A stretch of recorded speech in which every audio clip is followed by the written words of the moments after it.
one of the things that I've done as part of owning a business is estate planning. If Yvonne and I get hit by a bus at the same time, do you know what happens to Linus Media Group? No. What would be your assumption? If I remember correctly, because I think we talked about No. Give me an assumption. Give me an uneducated assumption then. Okay. What would be your layperson's assumption? Honestly, if I didn't know some of the context that you guys had told me, I would just genuinely have no idea. I would assume that it would go to like next of kin inheritance. Okay. And then I have no idea how that would work because your like offspring are too young. So the way that would typically work is when your offspring are not of legal age yet, there would be some kind of like trustee. Yeah. And they would be responsible. Like who would run the trust? Like there's a lot of things that I. So they would be part of them agreeing to be our trustee. I can't remember exactly what the term is. I think it's trustee, but part of them agreeing to be that would be that we would leave behind a letter of wishes for how we would want the company to be run or whatever the case may be. But here's the problem. The way that inheritance laws work, and to be clear, there's a lot of good things about this particular type of law. I'm not a huge fan of aristocracy, just intergenerational wealth that creates like a lord class and a serf class. Like that's not a period of history that we need to go back to, although there are strong arguments to be made that we are already there and have actually managed to zoom past it with the current level of wealth inequality in the world. But that's a separate conversation. It's beyond the scope of this one. So I'm not necessarily against inheritance taxes. The problem is that in the case of an asset like Linus Media Group Incorporated, bequeathing it to a successor is extraordinarily complicated. So instead of me being able to gift shares or leave the company to a next of kin like mine and Yvonne's children, what would happen is the asset would be placed like in escrow or in trust. It would be held by a neutral party. It would essentially have no owner for a period of time while they get it valued. So the company would have to get valued at that point, and then whoever we did leave it to would have to come up with the cash that they would need to pay the tax on that value of inheritance. And the problem with how companies are valued is that Linus Media, like they can have these just insane multipliers over EBITDA. I don't know if you're familiar with the concept of EBITDA, but it's earnings before tax and I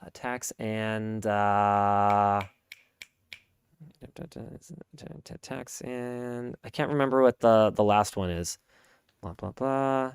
EBITDA. Here we go. Earnings before interest, taxes, and depreciation. Okay. So a company like ours that's in a growth phase in kind of a hot, trendy industry, online media, could easily have a multiplier of like 10x, even as high as 11, 12, 13x. Now, I got to be honest with you guys. We've only been running Linus Media Group for 9 years. Could I possibly have that kind of cash on hand if I'm anywhere near a sort of responsible business operator? He's trying to like reinvest in the company and because that inheritance tax is deep into double digits. Like you could end up paying like probably 30-40% plus tax on this inheritance. So if we take that value, let's say for the sake of argument that Linus Media Group makes $1 million a year, okay? If we had a 10x, so let's go conservative. If we had a 10x multiplier in our valuation, that would be $10 million on which they could owe like $3 million, $3 or $4 million or something ridiculous like that. These are intentionally not exact numbers because this is Yvonne's department, not mine. She deals with this stuff. The point is just that it's really complicated, and we wouldn't have 30% of 10 years of earnings sitting in the bank, because that would be stupid. Yeah. So what would happen is the company would have to be sold to some soulless aggregator of media companies. And then my kids would obviously be fine because they'd get a big pile of cash. But everything about Linus Media Group, everything about the way we want to do things would immediately be dead. Gone. Because it would all be about getting back a return on this gigantic cash investment in acquiring this company.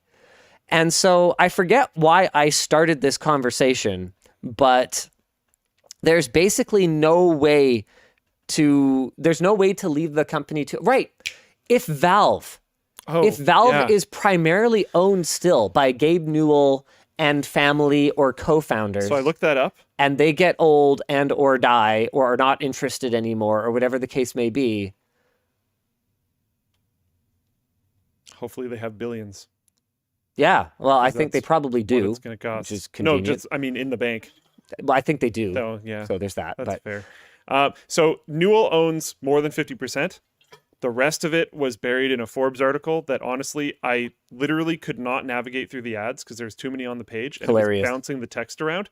So I installed an ad blocker live to try to do it. Should I go to your screen? But then no. But you know that those are actually like not allowed on company computers, right? Just remove it when you're done. I will do that. Okay. But even with the ad blocker, I couldn't read it because the ads kept reloading and moving the text around, which is the only reason why I installed it. And then I couldn't read it with the ad blocker either because they detect that and then block you from seeing the page. So I actually don't know because it was literally unreadable. Got it. But he owns at least 50%, and after that, I'm not sure. True Scott says, you still never told us what actually happens to LMG if something happens to you. I don't know. What happens is it gets parted out and my kids get the proceeds, essentially.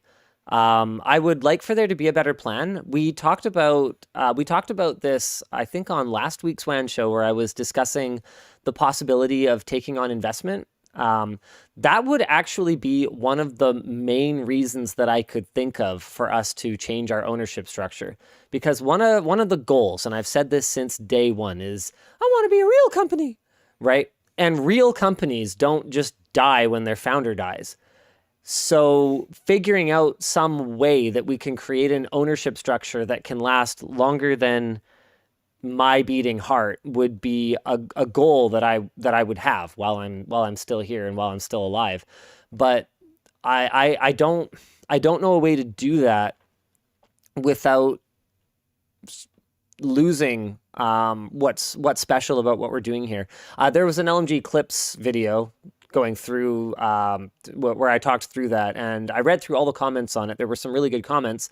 A lot of it was stuff I was already aware of, but there was some stuff in there that I just, honestly hadn't really thought of it that way. Like people with more of a financial background than I have. And, basically the key piece that I didn't know, like I said, my business knowledge is all school of hard knocks. I've learned everything that I've learned because I've had to learn it. And one of the things I didn't know was that not only does a publicly held company become soulless because it serves its shareholders, but it's actually legally obligated to be soulless and put its shareholders first before anything else. Yeah. And what's really complicated about that is that, from my point of view, we could make some really short-term, fiscally irresponsible decisions that I see, in my vision, having an enormous payoff in the long term. Oh, okay. But if the shareholders disagree, Oh, I see. Yeah. then they can make an argument that I was not acting in their best interest. They can push me out, and then they can sit and wallow in their own filth with no vision now. And that's what happens to a lot of companies. It has happened. It's happened to a lot of companies. Yeah. Founders get pushed out. There's no vision left. They chase short-term rewards. They do whatever Wall Street tells them to do. And then they just have no soul. So I just don't know what to do. Yeah, I don't think this is actually the same. And I'm not exactly saying he was like a good person or anything. But Steve Jobs was forced out of Apple. I don't know if it was through the same means, but I know he was forced out of Apple at one point, and that's pretty crazy to think about, right? Lots of really good questions here. You are assuming YouTube and Floatplane will be relevant in 20, 30, 40 years. I assume nothing. That's why we're so diversified. That's why the lab's coming. That's why LTT Store is such a huge push for us. To put in your mouth. That I assume nothing? No, that you assume that Floatplane and YouTube are going to be around in 30, 40 years. You said nothing even remotely like that. I sure don't. I have no idea where that came from. Linus Media Group is a media company. Right now, YouTube is a very favorable platform for us to publish on. But if that changed in the future, we'd be on it. Don't worry. We got this. That's why you guys are on. Fregler says, is there a way to do some kind of employee ownership plan in that case? Believe it or not, that is something that we have looked into very extensively. And unfortunately, the exact same problems exist. So if I wanted to get paid, the employees literally have to pay a fair market value. We have to make some kind of argument. So if I wanted to give them a deal, I basically have to put together a legal document that says, this is why the deal is justified. I think we're only worth 5x EBITDA because I'm walking away immediately and I'm the frickin' man. And I'm the man. They're going to have trouble. I'm the dude. But I would actually have to do that. Yeah. Legally speaking, I would have to do that because any additional value that the asset was found to have, I think there are potential fraud liabilities. There are potential taxation liabilities. Like there's all these problems if we don't sell it at a fair market value. So that's problem number one. So they have to actually have enough money to buy the stupid thing, which we're again, because we've been growing for so long and growing at such a great rate. Like look at the size of this company. There's like 60 people here now. It's ridiculous. That multiplier ends up being pretty high and it ends up being a lot like an unreasonable amount of money. So that's issue number one. And issue number two is if we wanted to gift it to them, it's still the tax problem. They still have to pay tax. It's the exact same problem as my kids. So it's really stupid, honestly speaking. Another thing, what would happen to LTT if only Linus died? Nothing against Yvonne, but there are a lot of responsibilities that would be extremely hard to take on all at once. I think you guys overestimate how important I am. I'm a pretty face. And I do like to think that Yvonne and I are the yin to each other's yang. She's very detail-oriented. She's very organized. I am very creative. I tend to have sort of like a big picture vision, but I absolutely lack the focus to actually put all the pieces in place to get there. That's what she has. We absolutely complement each other nearly perfectly. I told her if I believed in that, I would say that she was my soulmate. Obviously, that's stupid. That's not how the world works. But if I believed in that, I'd say she was, because it's like we were made for each other, just how perfectly the puzzle pieces fit together. And anyway, the point is that you guys, I think, underestimate what she does, and I think you overestimate what I do. And what you also, I think, underestimate is the talents and the experience of the people who work here. Look at a James, or an Anthony, or a Colton, or a Nick, or a Luke. Those 5 names that I just named, okay, let's go through them. 5 years, 6 or 7, I think Colton's up to. I think Colton's up to 7. You're at 10 at least. I'm 10 or 11. Yeah. So hold on, can you add these up for me? We're at the 23 so far. I think I'm slightly over 12. Nick's at 8 years, so that's 31. And what was the last name? I think I said Anthony. Anthony is at 5. So that is 36 years of experience in online media. And I picked just 5 people under this roof. This is an incredible team. I mean, they will survive without me whatsoever. If you were randomly deleted, success would go down a lot, but we could keep the ship floating. You'd survive. If Yvonne randomly disappeared, I highly question the ship floating. I think the ship could float long term. I think the short term turbulence might sink it before it gets a chance. Yeah. That's the challenge, is that what she does is so much more important day to day than what I do. if that kind of makes sense to you guys. So that's what's tough about it. There's just so many things to consider. I wish it was as simple as writing in my will, if I die, I would like it to be divided up into 60ths and bequeathed to the employees.